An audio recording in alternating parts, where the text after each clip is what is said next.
Selamat pagi, siang, sore, atau malam. Setelah sekian lama gua nggak buka box gadget, mungkin udah 6 bulanan terakhir gua unboxing itu GoPro.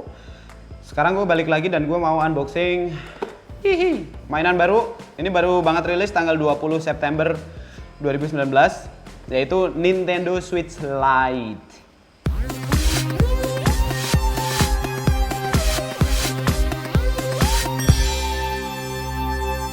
Kalau lu udah ngikutin gue cukup lama di YouTube, dulu gue pernah unboxing ini, Nintendo Switch.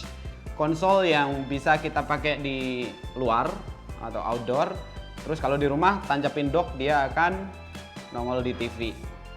Nah, kita buka dulu yang Switch Lite. Dari sananya ini nggak ada segel-segelan gitu. Gue sih penasaran sama dimensinya. Namanya Lite ini harusnya lebih kecil ya. Oke, di dalam boxnya ada kayak gini, yaitu unitnya sendiri.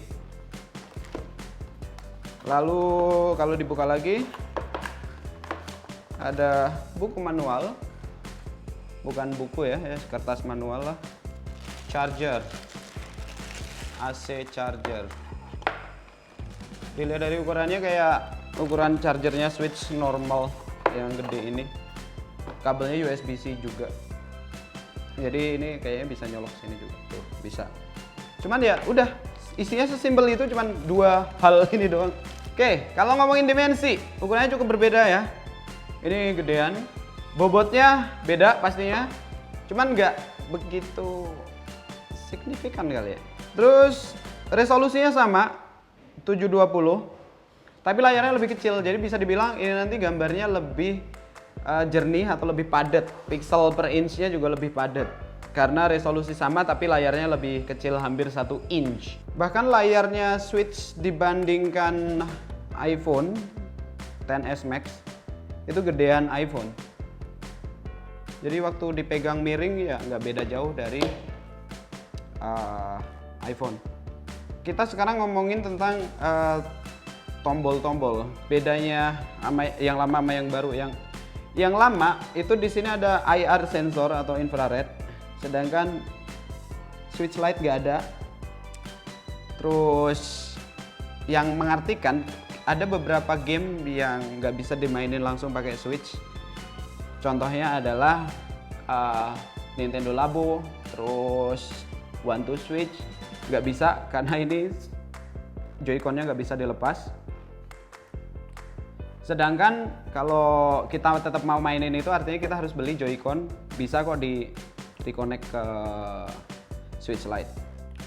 Terus kalau dipegang nyaman sih, enak. Dibanding ini lebih lega, cuman sepengalaman gue kalau gue pakai cukup lama, pegel juga di pergelangan tangan. Nah, kita ngomongin beda fisiknya dulu. Di Switch Lite ini Joy-Con-nya fix, nggak bisa dilepas. Beda sama Switch yang biasa, dia bisa dilepas. Jadi ini bisa dilepas, yang ini bisa dilepas, terus bisa di dock. Belakangnya ini ada dock. Bisa ditaruh, terus kita mainnya begini. Bam bam bam bam bam. Sedangkan kalau Switch Lite nggak bisa.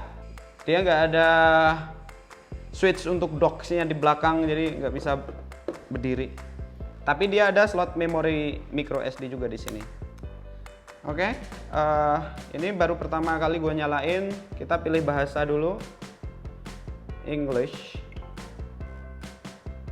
Gue kemarin di Amerikas akunnya. Terus accept. Oke, untuk setup kita disuruh masukin password WiFi pastinya.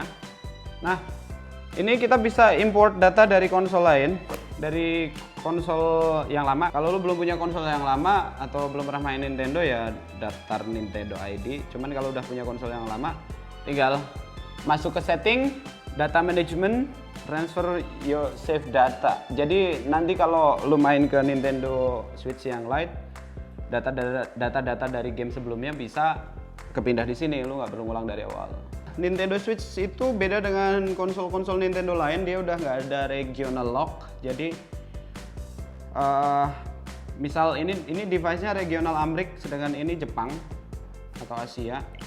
Gue loginin ID gue di sini dan ini nggak masalah, tetap bisa dipakai. Karena penasaran gue ngetes. Jadi di Nintendo Switch yang jadul gue udah download game banyak banget dengan Nintendo ID yang sama. Lah daripada gua download ulang kan repot, jadi gue coba pindahin memory card dari Nintendo Switch yang lama ke Nintendo Switch Lite dengan ID yang sama. Apakah gamenya bisa dimainkan? Ternyata jawabannya adalah tidak, yang artinya gue harus download ulang game-game yang udah pernah gue beli di Switch baru, yang artinya gue juga harus beli memory card baru lagi. Repot. Terus perbedaan lain yaitu Switch Lite ini benar-benar mobile gaming console, beda dengan si Switch yang standar, dimana ini bisa dimainin di rumah, di TV, sedangkan ini kalau kita konekin ke dock dia nggak akan bisa, nggak akan bisa connect ke TV. Jadi ini memang goalnya itu untuk dipakai di luar, nggak bisa buat main rame-rame secara langsung tanpa kita beli Joy-Con tambahan atau joystick tambahan. Tombolnya ini di pad, sedangkan di sini di yang lama itu 4 tombol terpisah, yang ini udah di pad mengingatkan kita ke konsol atau tombol-tombol Nintendo yang jadul. Nah, kalau digenggam sih enak, tapi untuk tangan gue yang segini sih kayaknya bakal pegel untuk megang ini analog yang kanan. Posisinya agak terlalu bawah. Sedangkan ini kan cukup gede, jadi lebih lega untuk mencet Joy-Con yang sini. Ini kecil, jadi agak sulit. Nah, untuk panel-panel tombol semuanya sama. Atas ada tombol ZL, L, ZR, R, terus volume up and down posisinya juga mirip.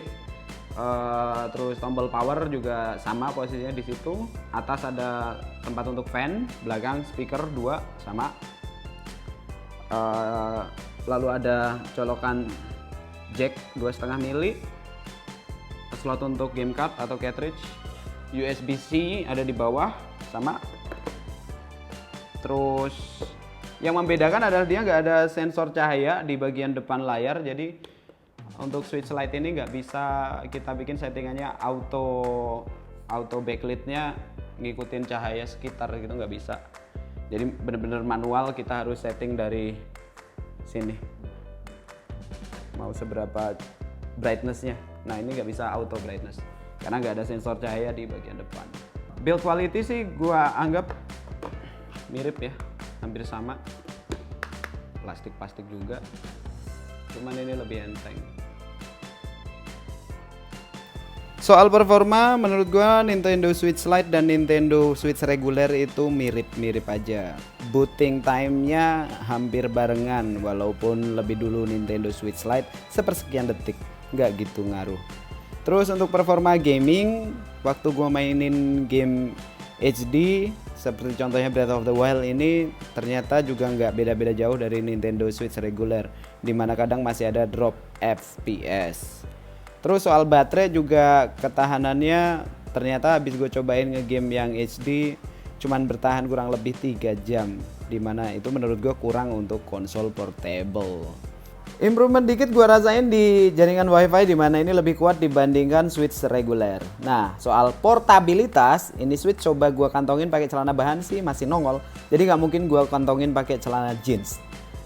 Waktu di Switch Lite gua taruh di tas bersama hard case-nya, kalau dibandingin dengan Switch reguler, bedanya juga nggak jauh-jauh amat cuy. Jadi gue bilang ini nggak portable amat lah. Nah, isu yang gue takutin adalah soal Joy-Con drifting, dimana setelah dipakai setahunan, Joy-Con gua tuh biasanya akan geser ke kiri mulu atau kanan mulu.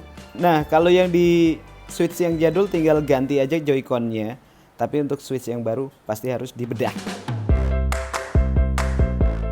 Jadi menurut lo apakah Switch Lite itu worth it atau tidak?